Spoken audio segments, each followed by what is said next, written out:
Dear friend, if you are here, you're probably not here to play small. I think at the end of the day, most of the people who follow me are here to grow really cool businesses, not to have little cash grabs. You're like the CEO, leader, entrepreneur, someone who doesn't just want to build a business, but wants to own their market and create lasting power. I put this word in bold. I actually looked at this word a few times and debated whether or not I wanted to put the word power in here, because I feel like the word power is a triggering word to a lot of people, because to some people it's corny, like power. To some people it might not be the most Christian kind of feel, creating power, but I would say that David and Solomon were powerful men in their reign. I chose to keep it in here because if you think about it, really what I'm trying to do is create power or act powerful be a powerful tool for God to act through, if that makes sense. I want to be a screw gun for God. I don't want to be a screwdriver. Granted, he could easily do whatever he wanted with both or not. And you probably want to dominate your market. And I know, side note, this font I'm really proud of, by the way. The only thing is that italics of the font is a little tricky to read, especially when the computer's a little far away from me. And I know that word is intense, dominate, but that's one of the undertones of this dissertation. Warlords, billionaires, and titans, what we will call apex predators, dominate. They are savage beings that win, not by chance, not by luck, but through ruthless execution, strategic intelligence, and a mindset built for war. One of the underlying premises I'm going to get into in this paper, guys, is that the way that one of my mentors was in business with a billionaire, and he told me how ruthless it was, and how he was worth a few $100 million, and he's, I don't want to say, been heavy on other entrepreneurs and kind of bullied them, but he was talking about how it was taking everything that he had not to get pushed around by this guy and bullied by this guy, and how this guy was your Napoleon Bonaparte, if you will, and would scream at the table and just absolutely devastate. This billionaire friend or partner of his had essentially, I don't want to say screwed over, but taken advantage of someone for a few $100 million in contract litigation and such, and how things were written. These top tier players look at business truly like territory in the world. They look at market share as territory, like presidents do look at geography, and they just overall look at business like war. And it's a thread that we see, and I think really something to note about that is when you think about your business as going to war, you don't think about it as this little online kind of game anymore. You take it more seriously. And I think it's corny at the level, to be honest, that most of us are at. If you're operating at $5, $10, $20 million a year, to think about business as war is cheesy. But if you're operating at a couple $1 billion a year, there's really no other chance to survive other than operating like it's war. And what I think at the end of the day is that if we can see what the top people are doing, we don't have to mimic everything because we're not there yet. But if we can take a percent of it, or at least a mental framework from it, really cool things can happen. So business is war. That is something my mentor who built a nearly $1 billion empire taught me years ago. Every day, whether you realize it or not, you're engaged in a battlefield of competition. You are a general, you're a strategist, an infantryman, you're fighting competitors to capture market share, like I got into, like a politician fighting for votes. You're waging psychological battles against prospects' objections, like Eisenhower did the Soviet Union. If you think about the fact of realistically in a sales call, you're essentially calling out bluffs and calling out objections and getting through smoke screens. At the highest level, think about the Cold War. Eisenhower was one of 3 presidents in the Cold War, I believe. But think about a president calling essentially nuclear, smoke screens or nuclear bluffs. Our little sales calls become cute when you think about it that way. You're defending your company from threats, whether it's economic downturns, talent poaching, or internal sabotage. And at the highest level, the difference between war and business is almost non-existent. I do feel the need, and I state that down below again, to say that I'd much rather be in business than in war. I'm going to put in here, I do say that I respect anyone who has served. I have family who serves. I have nothing but respect for the military. I'd much rather be sitting in front of this camera in my office, looking at a computer screen, than going to war, leaving my family, suffering all the traumas that go through that. So if you're in the military, if you're past military, thank you for your service. I don't mean to take any light of that. What I'm saying is, if you think about the strategic, presidential, general in the Pentagon kind of side of war, minus the casualties, if you take away the death side of it, but even include the people side of it, business and war are very close. Bezos, Musk, Rockefeller, Carnegie, every titan in history has approached business as a conquest, not a job, not a game, but a relentless pursuit of dominance. I've advised dozens of 8-figure entrepreneurs, hundreds of 7-figure founders, and thousands of 6-figure starters. That's a tongue twister. And through it all, I've seen a clear pattern. Side note, when you say something like this in your brain as you write, it goes through quickly and smooth, but when you say it with your tongue, that's when you get caught. And through it all, I've seen a clear pattern in certain mental frameworks that separate the predators from the prey, and that's what this discussion will cover, this dissertation will cover. This isn't a tactical guide on funnels or hiring. Guys, I can truly say I know so much about company culture, hiring, funnels, ecosystems for marketing, sales call frameworks, hiring sales reps, KPIs that you need to make sure sales reps tie to.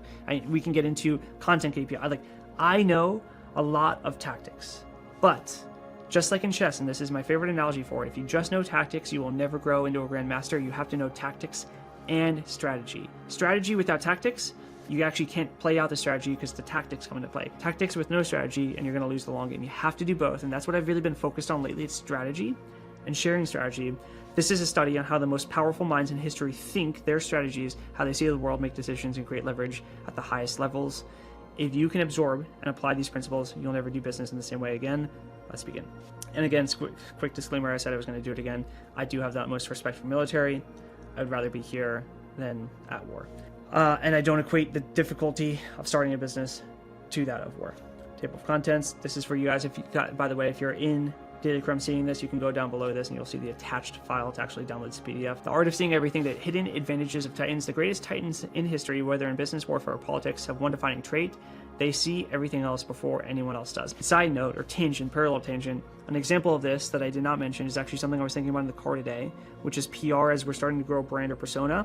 I was already putting Google alerts in place and thinking about the different softwares I need to get in order to make sure I know every single time my name is mentioned as we start to grow something, because I always want to be aware of even the smallest videos or pieces of short form content, or if my name is mentioned on a podcast, I want to know every single time my name is mentioned so that I can be aware of course, number one, sentiment, number two, if there's anything I have to get in front of, etc.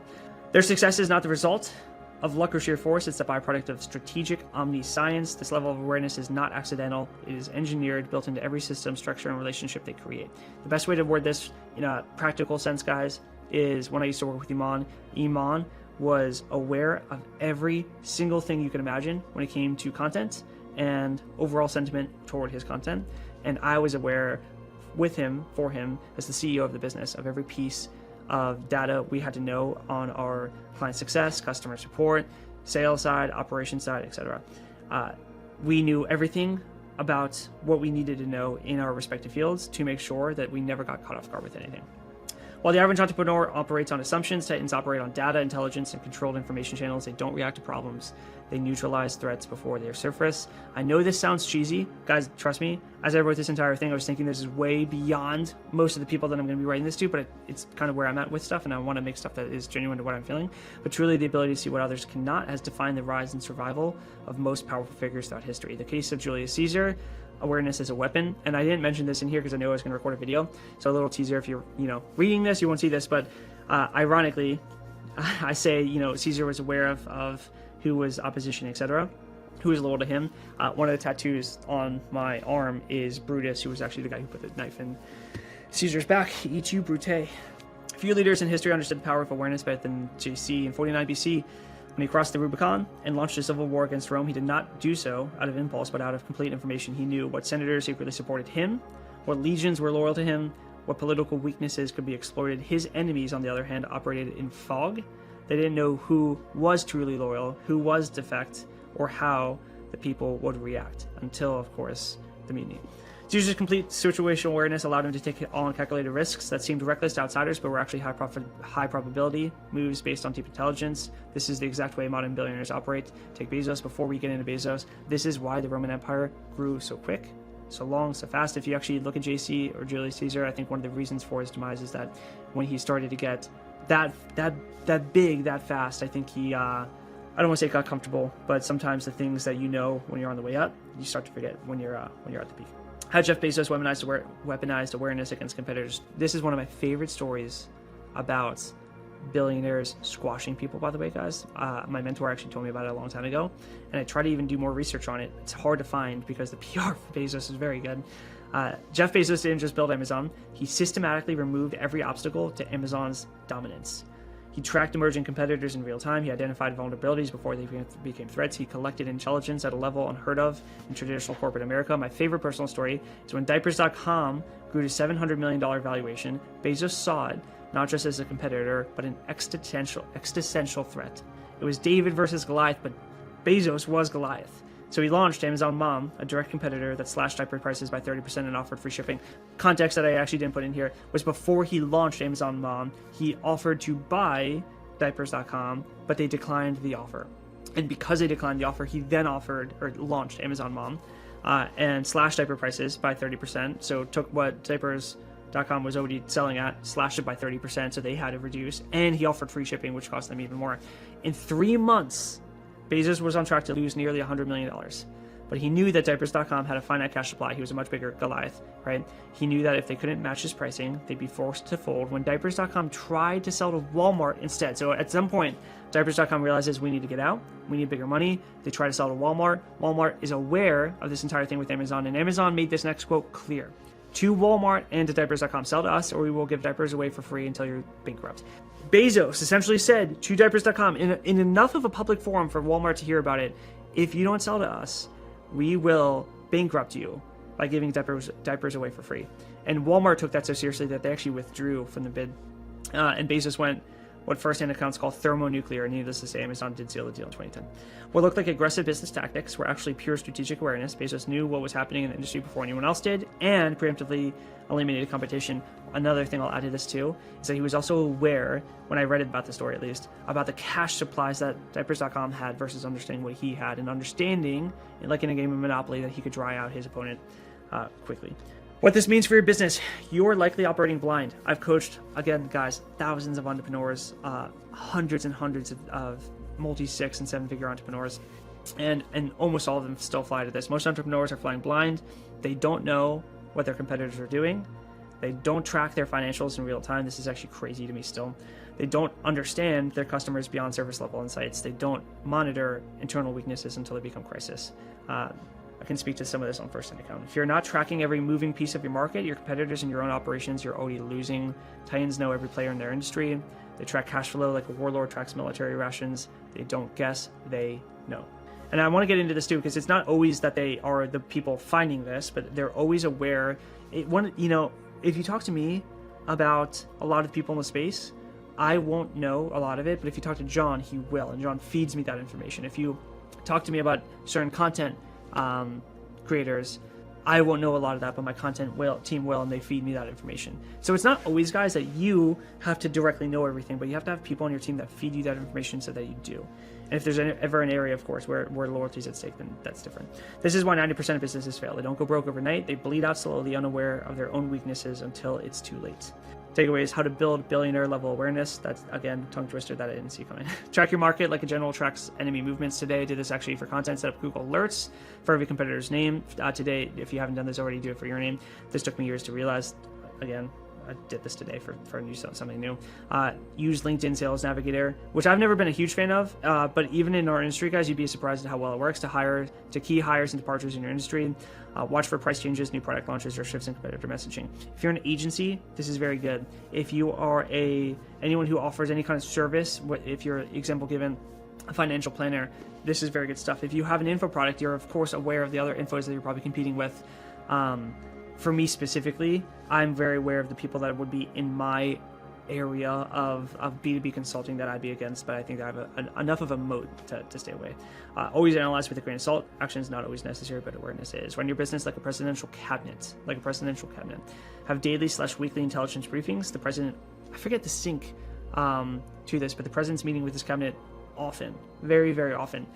When you're doing it with your team, analyze your cash flow, your prices, your sales pipeline. You can actually still have a smart pricing. We had one in my former company, and I still do this with John, a smart pricing call based on the title of the book, Smart Pricing. Competitive movements, market trends, etc. Guys, I know you probably sync with your team every single day. I'm not saying that you need to have daily sync and daily huddles. Realistically, have a specific call designated every week, or depending on how big you are, maybe every day with a certain group of people or a different group of people, to these specific things, right? And so example given, if you are a smaller company, cash flow calls weekly would be great. If you're larger, it could be daily. Sales pipeline, again, if you're larger, that could be a daily call where you're going through pipeline. Smaller, of course, weekly call. But they're specific things It's not like sales huddle and we're going to go through pipeline. It's like a specific call on pipeline, a specific call on competitor movements. I personally think, and even if you're a small business, I would put it on the calendar, because in my experience, if I have a cash flow meeting on my calendar with just myself, it will often get pushed for whatever I think is more important in the moment. But if I have a meeting with someone else, it always gets done. And I'm always happy about it, and I'm always glad that I got it done. So all to say, I would personally put the call on a calendar with someone else. If you're small, if you're big, of course, you can have it with other people, but always have it on the calendar. Always put someone else there. You are willing to do more for other people than you are for yourself. It's something I live by. Assign one team member to monitor and report on competitor activity. I do this a lot for content. I don't do it enough for business. This often starts with giving them a foundation of how to research, who you already know of, and letting them go from there. Eliminate every unknown in your business. Know your data, know your financials in real time, know your people. Awareness creates power. Billionaires win the game before the game even starts because they have access to information others don't. If you don't know what's happening inside your business, outside the market, and in the midst of competitors, you will be blindsided by someone who does. Trust me, guys, I've seen it happen. I know it sounds crazy that people at our level of 5, 10, 20 million, even if you're smaller, 500 grand a month, 500 grand a year or so, you'd be amazed at how awareness comes into play. In war, the first to spot the enemy wins. In business, the first to act on intelligence dominates. A side note, like an example of this, a very small example is when I first started my agency. One of the things that skyrocketed us was when we found out about pay-per appointment before everyone else did. So we saw pay-per appointment in a different industry doing really well with a high ticket up front, pay-per appointment on the back end. We brought that in, and we had 3 months where our numbers were just so good, so profitable. Ads were cheap. Everyone loved that offer. But after people started seeing us do it, and then I was stupid. I was prideful. I wanted people to see how well we were doing. So I was in a mastermind. I did a whole thing on how we were doing pay per appointment. Everyone in real estate started doing it. Our numbers died down, and we had to change things new. The first to act on information dominates in business. There's a name for when you are the first to get into a market, kind of like Ajabi was with e-learning, or example given, Apple with the iPhone. When you're the first to get into a market or create a market, then you're always going to have the advantage there, and it's because you were the first to act and dominate on that intelligence. Your competitors aren't just trying to compete with you, they're trying to eliminate you. Bezos didn't negotiate with diapers.com, he crushed them. Your own employees will eventually leave. Some will take your intellectual property, steal your clients, and replicate what you built. The question isn't if someone will try to steal what is yours, it's when. The only defense: preparedness, awareness, ruthlessness. These are not business growth principles. These are survival principles. Speed. Why the fastest always wins. This is actually one of my favorite analogies to get into. I think this is on a YouTube video that I have from a couple months ago. The illusion of time. Most entrepreneurs think they have time. They plan, strategize, and tweak, believing that the best idea, the perfect execution of the right moment is what wins. They are dead wrong. History does not reward the smartest. It does not reward the most creative. It does not even reward the best funded. It rewards the fastest. My favorite example of this, I wanted to take this out. I actually had 2 friends look at this. Both of them were liking this. ChatGPT did not like me using this example. But my favorite example is Blitzkrieg with the Nazi movement. The ability to out-execute, out-iterate, and out-maneuver competitors is what separates titans from the forgotten. Those who wait for the perfect moment, they get buried by the ones who move first. The Blitzkrieg model, speed as a weapon. When Hitler invaded Poland in 1939, it wasn't through slow, drawn-out trench warfare. Like in World War I, he unleashed something entirely new, Blitzkrieg, meaning lightning war. This strategy was built on one simple truth. If you hit your enemy so hard and so fast that they can't process what's happening, they collapse before they can fight back. There's actually while I write this, there's a short form piece of content going around about AI generating a video about what it would have looked like to be in London back in World War II with the Nazis coming and the Blitzkrieg, what Blitzkrieg would have looked like, and all you see is mayhem. Blitzkrieg was designed to bypass traditional defense and overwhelm the enemy before they had time to counteract. Blitzkrieg was designed to bypass traditional defenses and overwhelm the enemy before they had time to counterattack. Traditional war strategy was slowly advance, bomb fortifications, send in troops. Blitzkrieg was strike all at once, air raids, tanks, infantry, all attacking simultaneously from multiple directions. Poland fell in weeks. France, a country that had spent 20 years preparing for war, collapsed in 6 weeks. The world's most powerful nations were too slow to adapt. Hitler's forces didn't wait to engage in prolonged battles. They moved before their enemies could respond. Blitzkrieg wasn't about force. It was about speed, collapsing an opponent's ability to fight back. The lesson in war: speed wins. In business, the same principle applies. Ironically, D-Day, when speed rechanged the war, just as Blitzkrieg crushed Europe, speed was also the key to reversing it. On June 6, 1944, the Allied forces, America, launched D-Day, the largest land, air, and sea military operation in history. To reclaim Europe, they couldn't afford a slow advance. They needed overwhelming speed and force executed with precision. I get into the numbers here, but it's thousands and thousands of tanks, bombers, airplanes, etc. It's millions of troops. The bloodshed on D-Day was catastrophic. And it is something that gives me shivers when I think about it. I can't imagine being one of the first guys to get out of those boats coming in on the shores of Normandy. The Allies moved faster than the German defenses could adjust. They hit the beaches before the enemy could reposition their reinforcements. Had they waited, D-Day would have failed, and we'd all be speaking German or Japanese. I say that to all my European friends out there. Like Blitzkrieg, D-Day was a masterclass in using speed to overwhelm, outmaneuver, and crush the competition before they could respond. I think an example of this I'll get into after the Steve Jobs example. And this, by the way, is the exact same photo on his actual biography. Steve Jobs was my favorite entrepreneur, just a side note. Steve Jobs wasn't just an innovator, he was a dictator of speed. His engineers didn't set timelines, he did. When the iPod, this is so savage. When the iPod was first developed, his engineers probably presented the prototype. Jobs took it, weighed it in his hand, apparently he had his hand like this, and weighed it in his hand like this, and said it's too big. They insisted it was impossible to make it smaller. Jobs walked over to an aquarium in his office and dropped it in the tank. As it sank to the bottom, bubbles floated to the surface, and he pointed at them, saying, "Those are air pockets. That means there's space in there. Make it smaller." Can you imagine? Oh, savage! Engineers said it would take years. Jobs gave them 12 months. They did it. This is what billionaires and war generals have in common. They compress timelines. With Steve Jobs, it's called a reality distortion field. That's a known phrase with Steve. They compress timelines. They distort reality. They forced their teams to deliver faster than what was thought possible. Jobs didn't just demand speed, he forced reality to bend around it, reality distortion. When the iPhone was first proposed, engineers said it would take 5 years. Jobs gave them 9 months, and the iPhone was launched on schedule. Because when you remove the option of slowness, then you force yourself to operate at speed. Titans don't wait for things to become possible, they move at speeds that make things possible. Before we get to the next page, which is about speed being relative, I kind of want to use an example of this from personal experience, because a lot of people see that our brand has grown really well. And in the course of 7 months, I think we've gone from 0 to 20,000 subscribers on YouTube, go to Instagram following and such. And the main reason for that, at least the YouTube growth, is that we moved with speed. Specifically, where most people would take a year to do 50 videos, we did that in 3 months. We did a video every single day for months, Monday through Friday. Our short form content was ripping at 6 unique pieces of short form content a day. Since then, we've slowed down a little bit to gather and kind of re-strategize how to go again in Blitzkrieg. If you're seeing this now, we're getting back into 3 videos per week. We're getting back into short form content. We're doing it again with a little more strategy behind. All to say, when you don't know what to do, when you don't know the strategy, sometimes the best way to go about it is just to flood the gates, just to do obscene amounts of volume. One of the very first things that I found out about media buying is if you have, let's say, a budget of $100,000 to spend in a month. Actually, let's use a small example. Let's say you have $1,000 to spend in 1 month. Sometimes it's better to spend all of that $1,000 in the first couple of days of the month and let the rest of the ROAS pay for the rest of the month versus trying to spread the $1,000 all over the course of the month and spending $33 a day. So anyway, speed always wins. Speed is relative though. Most entrepreneurs don't even know that they're slow. Speed is not absolute, it is relative. The problem is that most business owners don't have a clue on how slow they actually are, and it's because they don't have something to, if speed is relative, they don't have a baseline to compare to. Imagine driving a Ford Model T in 1917, which is the first manufactured car, mass manufactured car in the world. At the time, 42 miles per hour was revolutionary. The top speed was groundbreaking. It moved faster than the best racehorses and transformed transportation. It felt crazy fast. When people were moving at 42 miles per hour and they never had before, that was groundbreaking to them. But if you think about 42 miles per hour now, that is painfully slow. And it's because speed is relative.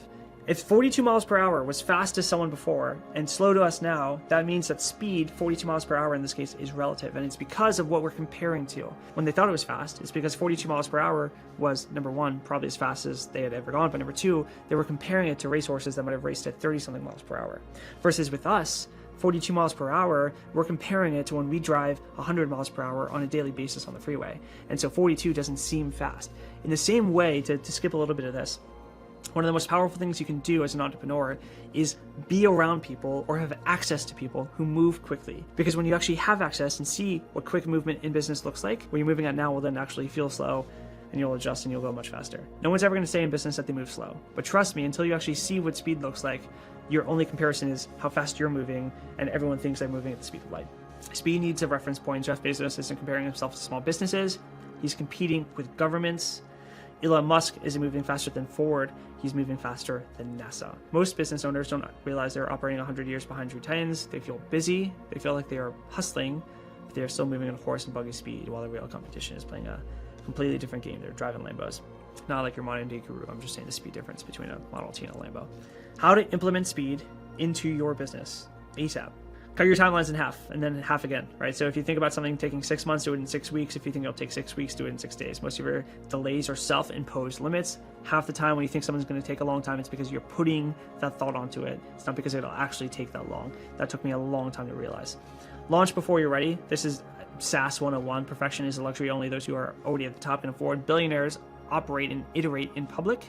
Entrepreneurs try to perfect in private. That's why billionaires win. Look at close.com, ClickFunnels, GHL, even Circle, which is what Dailygram is hosted on. All awful to begin with, but they iterate after releasing an MVP and go on and on. Circle still actually has a lot of flaws in it that I can point out right now to make that example. Make type 1 decisions faster. This is both an Elon Musk and I think a Bezos mentality. To take a meaty subject and simplify, you have two types of decisions. Type 1 is easily reversible. Type 2 is irrevocable or nearly impossible to reverse. So a majority of our daily and weekly, and depending on how big you are, monthly decisions are type 1. Type 1 decisions need to be made fast because they are reversible. If you take too much time thinking about these with something that can easily be reversed, you're just killing time for no reason. If you need more than 24 hours to decide on T1s, you're already too slow. Even 24 hours is being a little gracious. Musk makes $1 million decisions in minutes. He's also the man behind the T1, T2 logic. Bezos operates at the 70% rule, meaning if you have 70% of the information, make the call. Use speed as your competitive weapon. Your competitors are moving at normal speed. If you can out-execute them by 10x, Grant Cardone had this one right, they'll never catch up. If they take 6 months to build something that you can do in 6 weeks, you will win forever. Power through people. Fallacy of the lone entrepreneur. The greatest lie in business is the belief that success is a solo mission. Most entrepreneurs operate under the lone wolf mentality, believing that if they work harder, think smarter, and push longer, they'll reach the top. That is not how titans operate. Every billionaire, warlord, and empire builder in history has relied on one thing above all else, a hand-picked circle of elite minds, an inner war circle that amplifies their power. If I think about my mentor, who you guys would all know, who has a nearly $1 billion empire, maybe even more at this point, he is constantly traveling with a select group of people always with him everywhere he goes. Even me now, I'm trying to work on this. I always have people around me, floating with me. Ollie, John, people coming in. There's always a tight circle of people around, and they help you act out or multiply like the potential energy you have into kinetic energy. In this case, I say power. I don't like saying that I'm acting out power. Like I said, it's a buzzword. In war, generals do not fight alone. They surround themselves with strategists, commanders, and intelligence officers who help execute the vision. In politics, presidents do not rule alone. They have a cabinet of experts in economics, military, and foreign affairs guiding their decisions. In business, titans do not scale alone. They have a boardroom filled with killers who execute the highest levels. If you are still making every decision, running every operation, holding all of the knowledge in your head, you are the bottleneck. And if you are the bottleneck, you are already losing. President's cabinet, how power is built at the top. A U.S. president does not get elected and attempt to govern alone. The first thing they do is form a cabinet, a council of handpicked specialists in finance, defense, law, international relations, etc. When Donald Trump was elected, he had zero political experience, but he did what he did in business after he won, and he took a board and used that as the backbone of his campaign. Trump knew he couldn't match her in political tenure, so he didn't compete in that game. Instead, he built a cabinet of domain experts who could handle what he didn't know. His Secretary of the Treasury was a former Goldman Sachs executive. His Secretary of State was the former CEO of ExxonMobil. His Secretary of Defense was a 4-star general. He brought people in to advise him that you also could not argue were top tier at their craft. The lesson is that titans don't need to be the smartest in the room. They often are. They just need to control the room and have the smartest people working for them. The cabinet model of leadership is the fastest way to scale to power, whether in politics, war, or business. Billionaires and warlords use the same model. Julius Caesar had his generals, Napoleon had his marshals, Jeff Bezos has his exec team, Elon Musk has specialized CEOs running each of his companies. The highest levels of success are never achieved alone. If you're trying to do everything yourself, you are operating like a business owner, not a titan. Titans don't just hire workers, they assemble power. I think something to note on this next one is that I want to make it clear as I say this on video, and I try to do this in the doc as well, that God does the same thing, but not because he has to, but I believe it's because he wants to show us a model of how we're supposed to act. I'd be remorseful to not mention the example, but an overlooked truth is that in Scripture, God in his sovereignty operates through a council. Throughout the Bible, we see references to God's divine council, a group of spiritual beings who serve as his advisors and messengers. Psalm 82:1, God has taken his place in the divine council in the midst of the gods who holds judgment. A lot of people, by the way, think that in the midst of the gods right here is what There's a lot of different theories on this, but a lot of people would take that as the gods that were then celebrated as the sun god, or different gods in different cultures. Psalm 89:5-7, let the heavens praise your wonders, O Lord, your faithfulness in the assembly of the holy ones, for who in the skies can be compared to the Lord. 1 Kings 22:19, I saw the Lord sitting on his throne, and all of the hosts of heaven standing up beside him on his right hand and on his left. And I say to clarify on God's counsel, God is sovereign, he is all-powerful, he does not need to operate through a council, but I do think he's doing that because he wants to show us a model of how we're supposed to operate. Why most entrepreneurs fail to build an elite inner circle. Most business owners don't have a cabinet. Instead, they have employees who follow orders but don't push the company forward. Instead, they have a network of entrepreneur friends who are at the same level and can help you push forward. Instead, they have a lack of true advisors, people who have already built what they're trying to build. They don't have a cabinet. This is why they stay stuck. You will never surpass your environment if your closest 5 advisors aren't smarter, faster being a very key word here, because again, fast and speed. Speed is relative. You have to see what speed looks like. If they're not faster, smarter, and more connected than you, you're operating in a glass ceiling of your own making. It's actually ironic because in our world of so many coaches and consultants and agencies, where we are oftentimes helping people grow their businesses and, coaching or mentoring people to grow their businesses, a lot of the time we won't take our own medicine and say that we need the same thing. Where in every other industry, constantly having not like a mastermind or a course or a coaching program, but having someone who's pouring into your business is a must in every other industry. It's kind of weird how in the online space, a council is like this far-fetched idea. The Titans model for building a power circle. If you're serious about scaling power, not just revenue, you need to build your own presidential cabinet. I'm going to get into this very, very quickly, right? Find your war council. And I looked at what a lot of people have, and in truth, guys, the way to look at your council is that if you're small, it's going to be maybe one person. And as you start to get bigger, if you're doing $1 million a month, you should probably have 3, 4, 5 people pouring into you.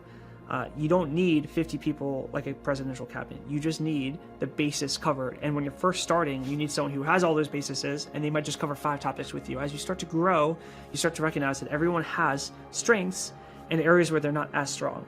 And I would say weaknesses, but as they start to grow, it's not really weaknesses, it's just less of a strength.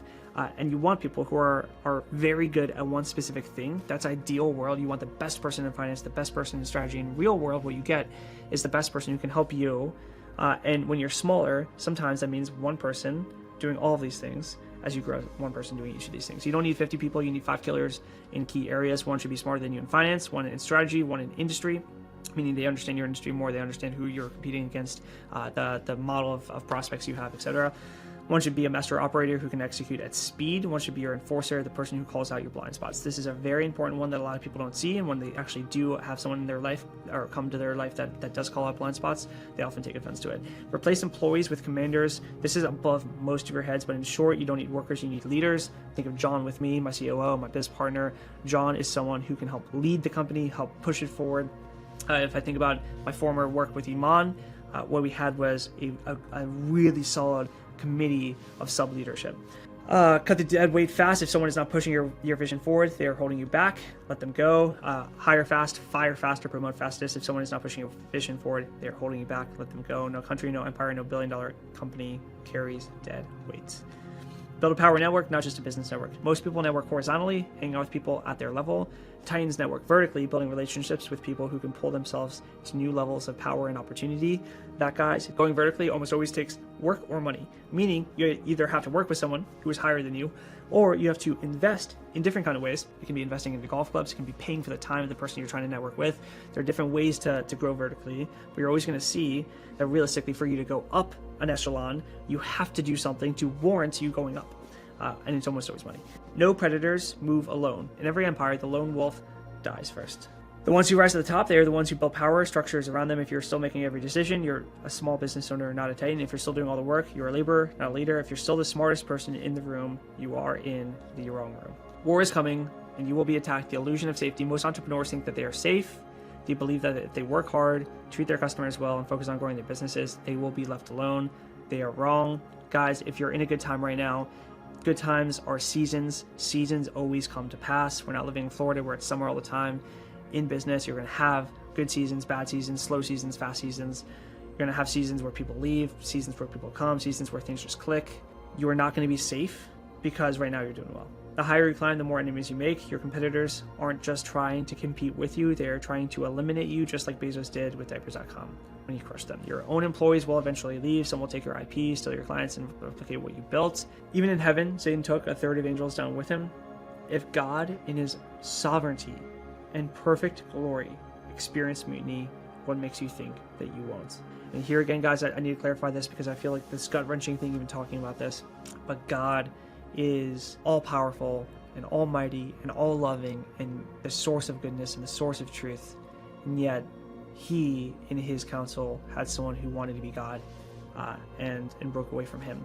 And so if having a God, you know, in a world where we killed our Savior, why do we think it won't happen to us? The question isn't if someone will try to take what's yours, it's when. And if you are not prepared, armed, and ruthlessly strategic, you will lose everything you built. Trust me. How to fortify yourself against war. The truth is, business is war, and war is inevitable. You must build fortresses, armies, and battle plans. We talked about developing omniscience. Act as though awareness is a shield. We talked about building a fortress around your business and reputation. To ensure longevity, you must make it impenetrable. We talked about preparing for betrayal. No matter how well you lead, someone inside your business will eventually turn on you. It happens every time, guys. Doesn't matter who you think you have in your corner. It happens every single time. It happened to Caesar with Brutus. It happened to Christ with Judas. It'll happen to you eventually. Trust me. That I can speak to you very well. You must structure your business in a way that makes it easy for people to leave, but impossible for them to harm you.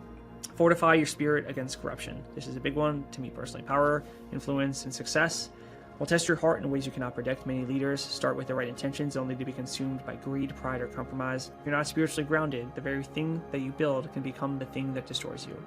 Stay rooted in Christ, maintain integrity in your decision making, and surround yourself with wise counsel, and keep your heart guarded. No amount of money or success is worth losing your soul. A truly great leader is not just defined by what they build, but who they become in the process. If you want an argument for counsel, guys, this is one of the biggest ones. Have someone who is growing in business that you believe is doing it in the right way, that can counsel you through the success that you will inevitably have so that it doesn't corrupt your soul. Final thought, even the Greek kings couldn't win alone. Throughout history, every empire, kingdom, and dynasty has understood one thing: growth demands both strategy and divine guidance. Israel, even with kings like David and Solomon, leaders handpicked by God, could not thrive without seeking his wisdom, relying on strong counsel, securing their kingdom against threats. David was a warrior king. He's actually the only man in the Bible known as a man after God's own heart. Yet he did not win battles alone. He had mighty men, an elite force of warriors who defended his kingdom. He had prophets, Nathan, Samuel, and Gad, who advised him, warning him of danger and keeping him accountable. When David sought counsel, Israel prospered. When he neglected it, it suffered. Solomon was the wisest king to ever live, yet the wisdom alone was not enough. His rule expanded because of strategic alliances, trusted advisors, and most importantly, the blessings of God. But when he relied on his own wisdom, he made compromise that ultimately fractured his kingdom. So a lot of what Proverbs is after that happening, him looking back at the fall of that. Even Israel, with leaders directly chosen by God, had to secure wise counsel, strong alliances, and remain in alignment with God's direction to thrive. The greatest kings needed wise counsel to grow their kingdom, and what makes you think that you can build your business alone? It's the fallacy of the lone leader. Biggest lie in business is that success is a solo mission. Most entrepreneurs operate under the lone wolf mentality, but that is not how those who build lasting empires operates. Every billionaire, warlord, and empire builder in history has relied on one thing above all else: a trusted counsel, an inner circle that amplifies their ability to lead. If you do not have someone who deeply understands your business, your industry, and the complexities of scaling, you're moving slower than you should. Courses give you information, and as an ex-CEO for one of the biggest course programs in the world, I'm not saying anything's wrong with courses, but courses give you info, masterminds give you network, coaching programs give you general guidance, but counsel is different. Counsel is experienced, personal, and proactive. It is not answering questions when you have questions. It is someone seeing ahead of what you see and pushing you forward and preventing the roadblocks that come ahead. Most entrepreneurs do not have true counsel, and if that is you, I would like to change that. Daily 7 is a high-level counsel for entrepreneurs scaling to 7 figures. It's not a coaching program. It's not a course. Again, no hate to course. It is a counsel. It is a private advisory group for serious Christian entrepreneurs already at $25,000 per month who are building towards 7 figures and beyond, but want to do it with wisdom, execution, and faith at the foundation. If you're an info product coach, agency consultant, or service-based founder, meaning you might be a financial planner, you might be someone who sells any kind of services, someone looking to refine your market, develop a clear fulfillment process that keeps customers engaged, increase profitability, which is huge with most businesses sub 7 figures because no one understands what profit's supposed to look like sub $1 million a year, and you're looking to apply biblical wisdom to leadership, decision making, and business stewardship, then Daily 7, D7 is built for you. What you get inside of D7 is, in one word, counsel. I actually built out this entire pitch to put here, but in short, I thought that the best way to say this is that you get counsel directly with me and my COO. I can make 10 pages talking about this, but the truth is I know every member inside of Daily 7. I know their businesses, I know what they're struggling with, I know what they're doing well, I know their price points, I know their model, I know certain client issues that they're having for each one.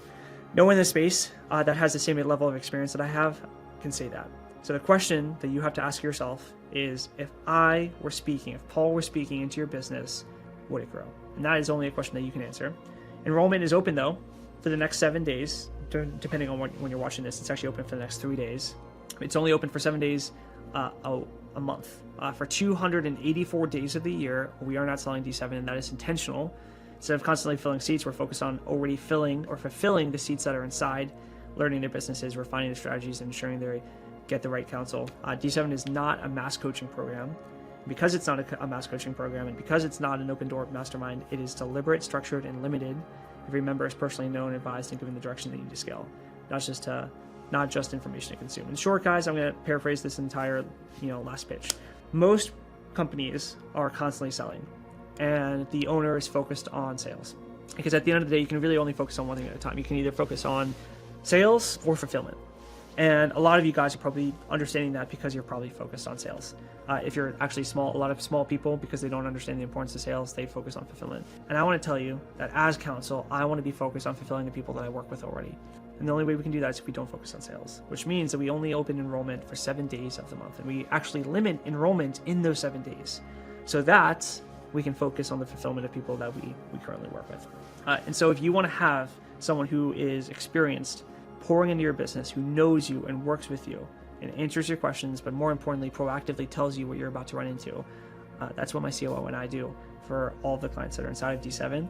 Right now, our pricing is at founder's rate because we're growing this, but as demand rises, which will happen because of the YouTube growing, access will tighten and the prices will increase. So if you don't have experienced business owners pouring into your business, speaking into your business, advising your direction, then this is your window to change that. I would love to talk to you. Right now, my COO and I are personally taking all of the enrollment calls for the first 7 days of the month because, number one, the first 7 days of the month get hectic with it. A lot of people book in. We also want to make sure we're only taking people that are right for it.